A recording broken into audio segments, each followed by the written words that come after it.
Olá, maravilhosos e maravilhosas! 24º vídeo desse estudo, que delícia!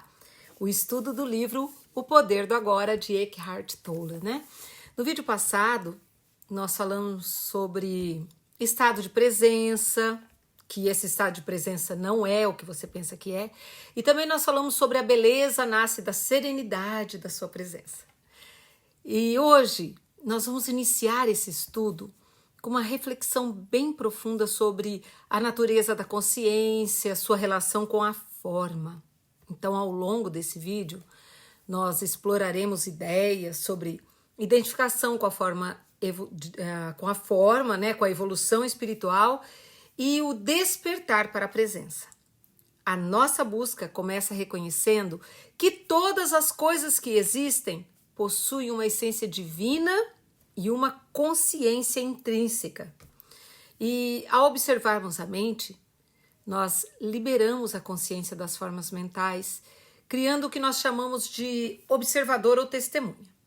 À medida que nós vamos explorando essa jornada, nós também vamos deparar com a parábola do filho pródigo, que foi compartilhada por Jesus, né? E que vai ilustrar a trajetória da consciência, desde a inconsciência da perfeição, passando por aparentes imperfeições e retornando a uma perfeição consciente. Portanto, nesse estudo, eu convido você a explorar junto comigo esses temas profundos. À medida que nós avançamos, nós lembramos que as palavras em si não são a verdade, mas apontam para a verdade. Nós estamos aqui para compartilhar momentos de presença, buscando transcender as limitações da mente e encontrar a verdadeira libertação. Este é um convite, gente, para vivenciar a jornada da consciência, reconhecer o papel do observador, explorar a disfunção da mente egoísta e despertar para a presença. Então, através dessa exploração, nós podemos encontrar uma nova consciência, nós podemos encontrar uma percepção mais profunda de nós mesmos e também, consequentemente, do mundo ao nosso redor. Juntos, nós vamos mergulhar nessa busca e nós vamos descobrir a beleza e a sabedoria que aguardam aqui, dentro de nós. Então, vamos lá? Mas antes de nós começarmos, já deixa aqui o seu like, se inscreva no canal, ative o sininho das notificações, né? E se vocês acabaram de chegar por aqui, por favor, façam isso, tá? Se inscrevam aí no canal para vocês não perderem os outros estudos e também as mensagens diárias que eu coloco no canal. Eu quero também ler os seus comentários sobre esse vídeo, sobre o estudo e o que nós podemos melhorar. Tudo isso é muito importante para mim, ok? Lá na nossa playlist, nós já temos também outros estudos, outros vídeos, orações. Então, quando chegar no final desse vídeo, clica aqui embaixo, tem o nome do canal aqui, ó, Música e Mente. Clica no nome do canal, vai abrir uma outra página, você dá uma olhada por lá que tem muita coisa interessante, ok? Então, vamos iniciar? Nós vamos iniciar com o tópico Vivenciando a Consciência Pura. E eles começam com o seguinte questionamento. Presença é o mesmo que ser? Quando nos tornamos conscientes do nosso verdadeiro ser, ocorre uma profunda percepção que o ser se torna consciente de si mesmo. Esse estado de consciência plena é o que nós chamamos de presença. O ser, a consciência, a vida são inseparáveis.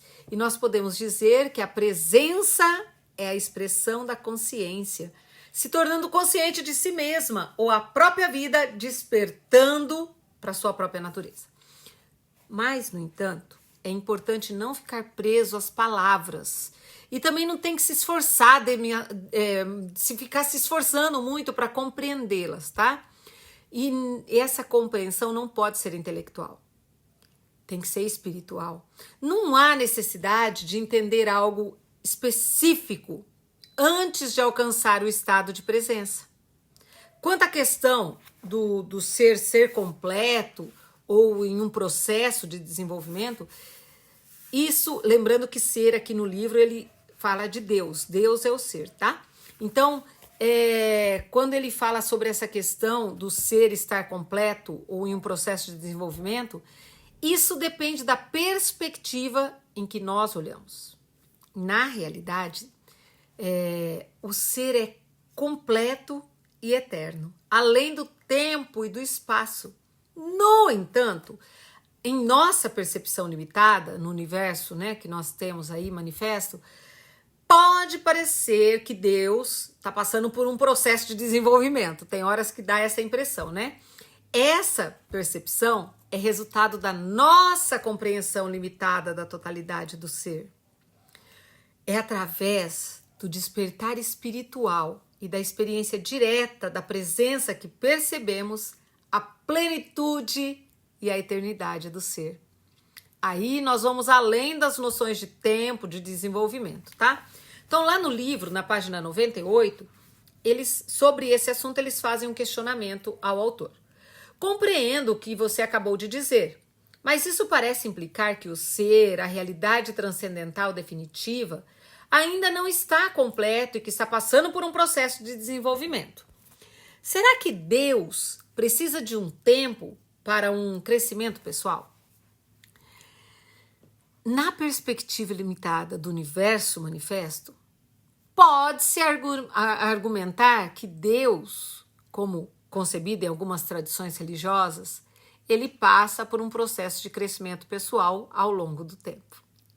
Mas, no entanto, é importante ressaltar que isso é uma interpretação humana, certo? Essa é uma interpretação baseada em nossa compreensão limitada.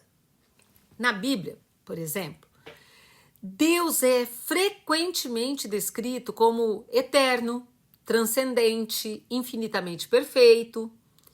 Ele é retratado como o alfa e o ômega, o começo e o fim. Nesse sentido, não há necessidade de crescimento pessoal para um ser que já é completo na sua perfeição. Mas, quando olhamos para o mundo em que nós vivemos, com todas as suas formas aparentemente separadas, a evolução, o crescimento da consciência, então tudo isso parece ser uma realidade observável, né? Nós podemos observar tudo isso. A consciência humana, como um aspecto da criação divina, pode ser sim concebida como um processo de desenvolvimento, de evolução ao longo do tempo. Mas nós devemos ter em mente que essa perspectiva de crescimento pessoal de Deus é só uma forma de nós tentarmos compreender e ter uma relação com esse divino dentro das nossas limitações. E quando nós fazemos isso, é uma tentativa humana de entender a relação entre o tempo e a perfeição eterna. Mas essa natureza de Deus, ela vai além da nossa compreensão limitada e ela vai além de qualquer tentativa de definir o crescimento pessoal de Deus, né? Porque esse crescimento, ele está sujeito às nossas próprias limitações.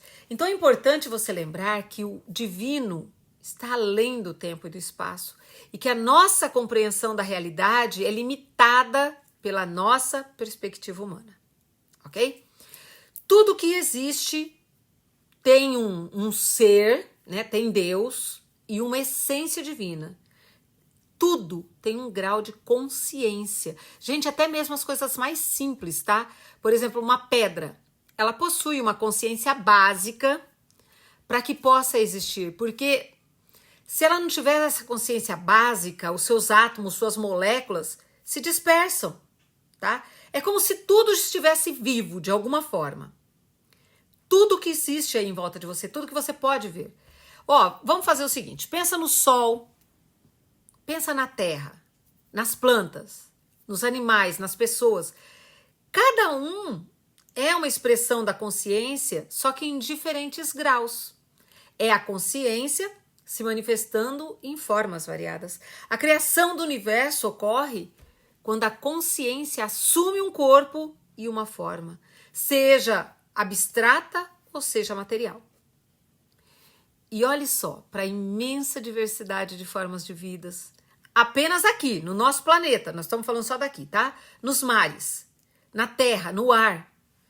Olha só como cada ser vivo se reproduz milhões de vezes. Mas qual que é o propósito disso? Será que alguém ou algo está brincando com as formas? Essa era uma questão que os antigos profetas da Índia se faziam. Eles enxergavam o mundo como se o mundo fosse um jogo. Tinha um jogo divino chamado Lila, e esse jogo era jogado por Deus. As formas individuais de vidas não são tão importantes assim nesse jogo, tá? Pois muitas delas duram apenas alguns minutos após o nascimento. Até mesmo a forma humana se desfaz rapidamente. E quando se vai, parece que nunca existiu.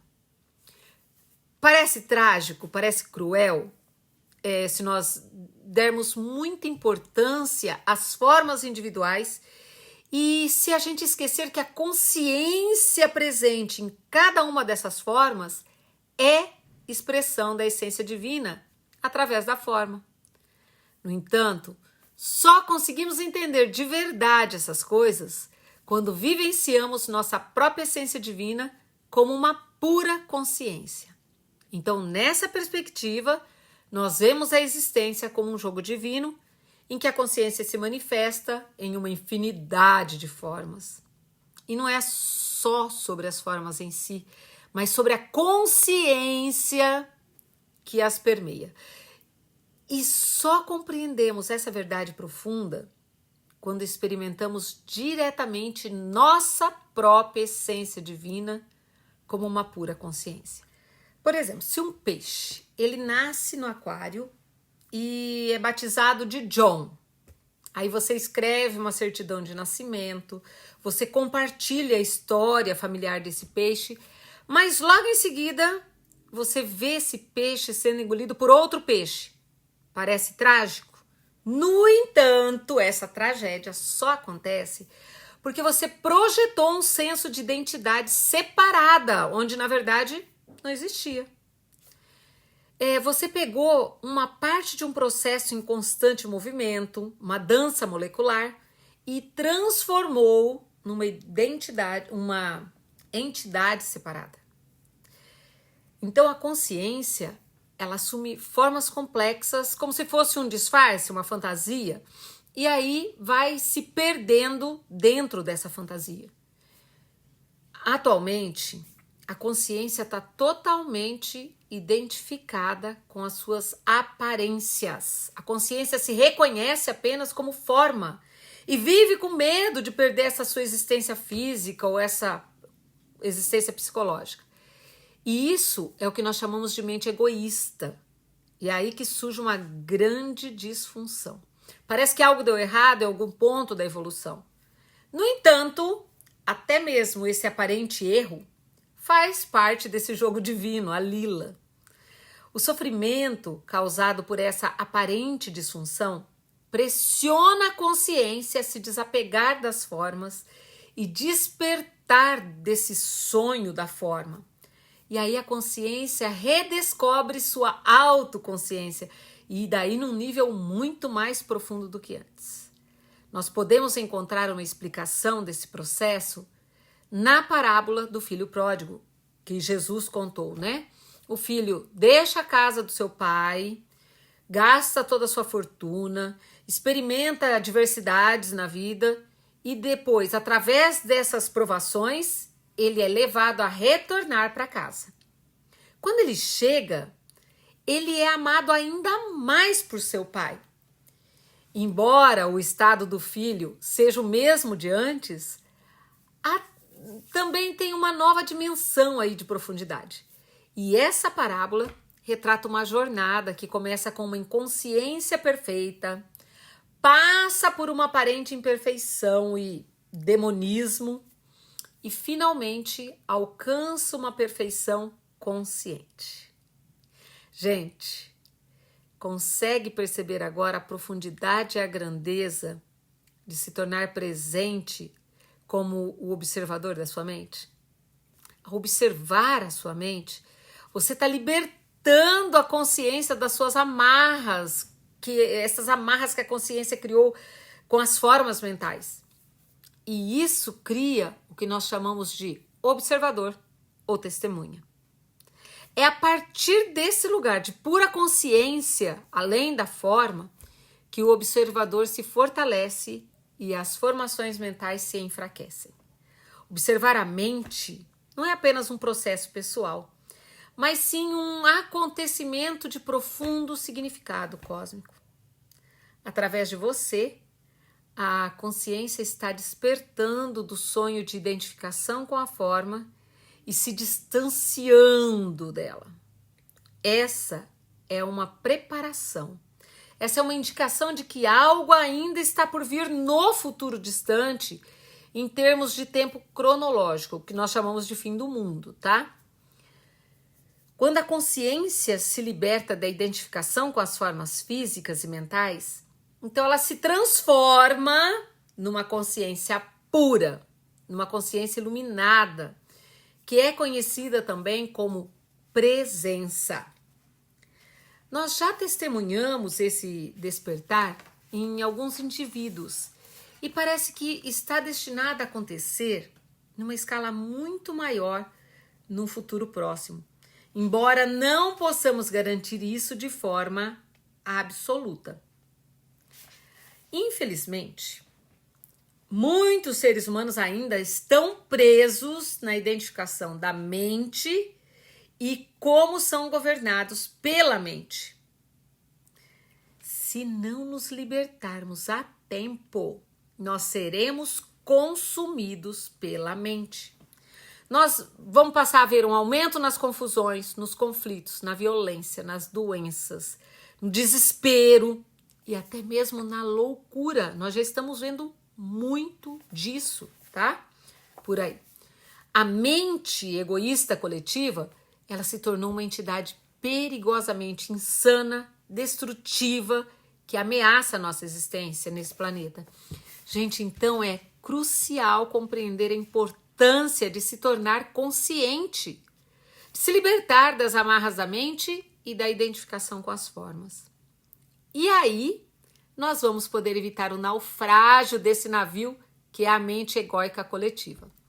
Se nós não dermos esse salto, nós seremos arrastados para o caos que ela cria. A escolha é nossa. E o despertar para a consciência pura é a chave para a nossa sobrevivência e para a evolução da humanidade como um todo. E aí, mais um questionamento aqui. O que você acha que acontecerá ao planeta se a consciência humana não se modificar? Para a maioria dos seres humanos, a única maneira de descansar a mente é as pessoas fazerem isso todas as noites, durante o sono. Mas, até certo ponto, isso também acontece através do sexo, da bebida, de outras drogas que suprimem a atividade excessiva da mente. Se não fosse pela bebida, por tranquilizantes, antidepressivos, drogas ilegais, todas consumidas em grande quantidade, a insanidade das mentes humanas seria até mais óbvia do que já é.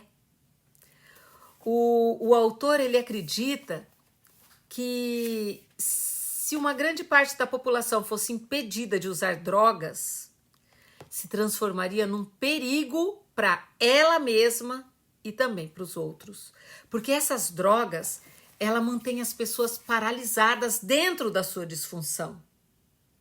Essa ampla utilização de drogas, lícitas e ilícitas, elas apenas retardam esse rompimento com velhas estruturas mentais e o aparecimento de uma consciência superior. Enquanto os usuários individuais puderem obter algum alívio da tortura diária que é colocada a eles por suas próprias mentes, eles estarão impedindo de gerar uma presença consciente o bastante para se elevarem sobre o pensamento e assim encontrar a verdadeira libertação. Maravilhosos! É necessário encontrar meios mais saudáveis e autênticos para acalmar a mente e elevar a consciência, de modo a descobrir a verdadeira paz interior e uma conexão mais profunda com a nossa essência. É muito importante reconhecer que retornar a um nível de consciência pré-pensamento, como os nossos ancestrais distantes, como os animais e plantas, não é uma opção viável para nós.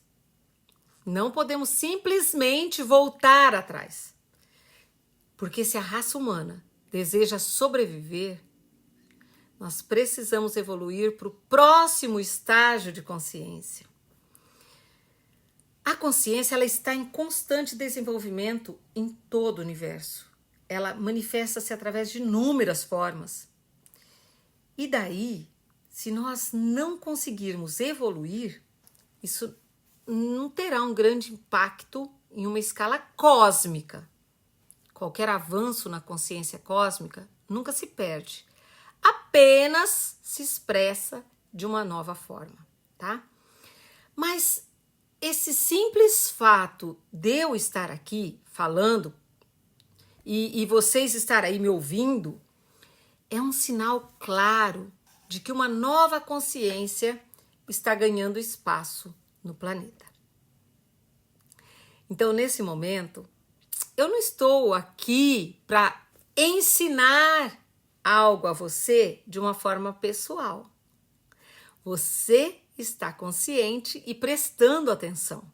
Existe um provérbio oriental que fala o seguinte: o mestre e o ensinamento juntos criam o ensino. No entanto, as palavras em si não são o que importa. Elas não são a verdade. Elas apontam para a verdade. Eu estou falando a partir de um estado de presença. Enquanto falo, você pode querer se juntar a mim nesse estado. Embora cada palavra que eu use tenha uma história e venha do passado, assim como todas as línguas, né? As palavras deste momento transmitem uma alta frequência de energia de presença, muito além do seu significado literal. Agora, o silêncio é ainda mais poderoso como um condutor de presença. Portanto, quando ouvir essas palavras, preste atenção ao silêncio entre e abaixo as palavras. Observe os espaços. Ouvir o silêncio onde quer que esteja é um caminho fácil e direto para se tornar presente. Mesmo quando há ruído, sempre há um pouco de silêncio abaixo dos sons, tá? Ouvir o silêncio cria imediatamente uma serenidade dentro de nós. E somente essa serenidade interna pode perceber o silêncio externo. E o que é a serenidade? Senão a presença essa consciência livre das formas de pensamento.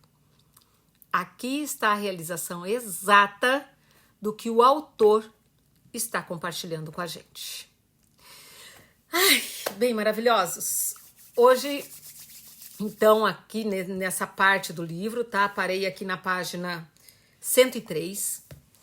Nós exploramos temas relacionados à consciência, identificação com a evolução espiritual, o despertar para a presença.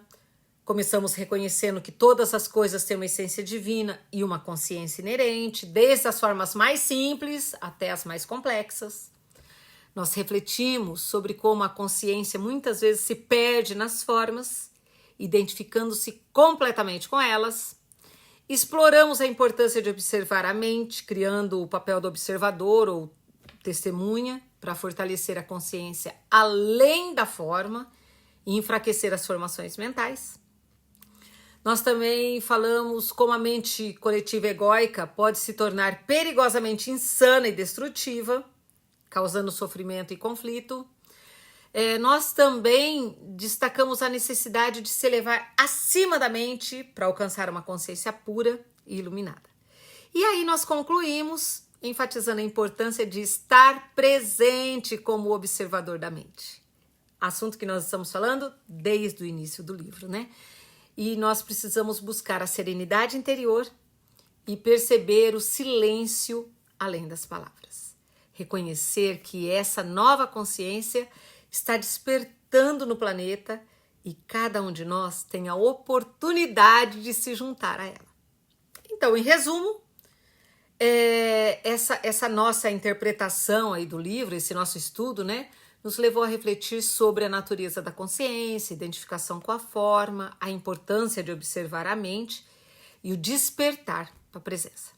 Todos esses insights, eles nos convidam a buscar uma consciência mais elevada, a transcender o condicionamento da mente egóica e viver de forma mais plena e mais desperta. Então, gratidão a todos vocês por chegarem até aqui. Não esqueçam de deixar o seu like, de compartilhar esse vídeo com os amigos, ok? Então, até o próximo vídeo e muito obrigada!